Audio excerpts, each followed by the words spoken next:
എപ്പോഴും നിങ്ങളെ പുകഴ്ത്തിക്കൊണ്ടിരിക്കുന്നൊരു വ്യക്തിയെ സൂക്ഷിക്കുക. കാരണം അത്തരം വ്യക്തികൾ ഭയങ്കര അപകടകാരിയാണ്. സന്തോഷം എന്നത് പ്രശ്നങ്ങളുടെ അഭാവമല്ല, അത് കൈകാര്യം ചെയ്യാനുള്ള കഴിവാണ്. അഭിനിവേശമില്ലാതെ നിലനിൽക്കുക എന്നത് അസാധ്യമാണ്. അസന്തുഷ്ടനായൊരു വ്യക്തി ഒരിക്കലും ഈ നിമിഷത്തിൽ ജീവിക്കുന്നില്ല. അവർ ഒന്നുകിൽ ഭൂതകാലത്തിലോ അല്ലെങ്കിൽ ഭാവിയിലോ സഞ്ചരിച്ചുകൊണ്ടേയിരിക്കുന്നു. ആരോടും ഒന്നും പറയാതിരിക്കാൻ പഠിക്കുക. എങ്കിൽ മാത്രമേ നിങ്ങളുടെ ജീവിതം മെച്ചപ്പെടുത്താൻ കഴിയുകയുള്ളൂ.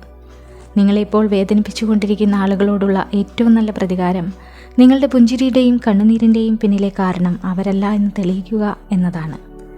ജീവിതം മുള്ളുകൾ കൊണ്ട് കനത്തിൽ വിതച്ചിരിക്കുന്നൊരു വഴിയാണ്. അവയിലൂടെ വേഗത്തിൽ കടന്നു പോകുകയല്ലാതെ മറ്റൊരു പ്രതിവിധിയുമില്ല.